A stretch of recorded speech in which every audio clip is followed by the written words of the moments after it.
Hey there, culinary comrades. We love a hot kitchen, but not literally.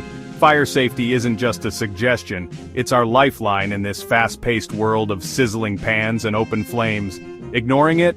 That's a recipe for disaster, my friends. We're talking about real risks here. Lives at stake, businesses on the line, your livelihood even. And for what? A moment of carelessness? A lapse in judgment? That's not how we roll.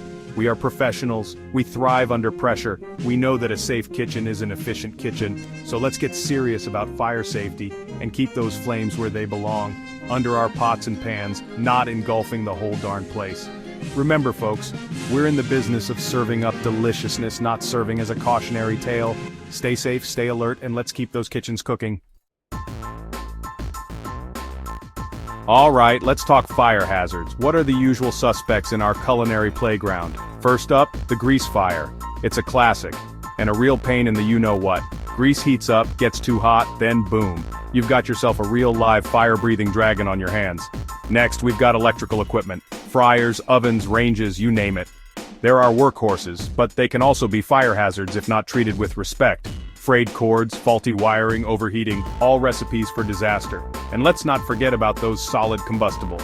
Think dish towels left too close to a burner, cardboard boxes stacked near the oven, or even a stray piece of parchment paper that took a nosedive into the toaster. These are just a few examples, folks. The point is, kitchen fires can start from seemingly harmless situations. Awareness is key. Stay vigilant, keep your eyes peeled, and don't let those little oversights turn into major infernos. Now that we've met our potential adversaries, let's learn to classify them. Just like in a video game, knowing your enemy is half the battle. Fires are categorized into classes based on the fuel they feed on. Why does this matter? Because using the wrong extinguisher can actually make things worse. Class A fires involve ordinary combustibles like wood, paper, cloth, and even some plastics. Think trash can fires or those pesky dish towels we talked about. Class B fires are fueled by flammable liquids and gases like grease, oil, and propane. Remember those grease fires? Yep, those fall under this category. Class C fires involve energized electrical equipment. This is where those faulty fryers and overloaded circuits come into play. Now there are also Class D and K fires, but they're less common in a typical kitchen setting.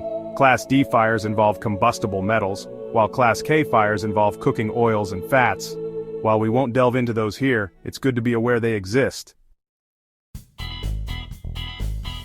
Time to meet our heroes, fire extinguishers. These trusty tools can be the difference between a minor mishap and a major catastrophe. But remember, not all extinguishers are created equal. Just like you wouldn't use a whisk to flip a steak, you wouldn't use a water extinguisher on a grease fire.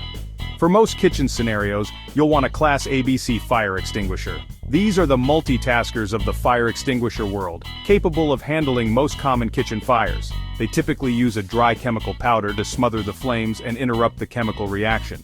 However, this powder can be messy and potentially damaging to some kitchen equipment. Another option you might encounter is a wet chemical extinguisher, specifically designed for Class K fires involving cooking oils and fats. These extinguishers work by cooling the oil and reacting with it to form a soapy foam blanket, effectively suppressing the fire. Remember folks, the right tool for the right job. Familiarize yourselves with the different types of extinguishers available in your kitchen and their intended uses.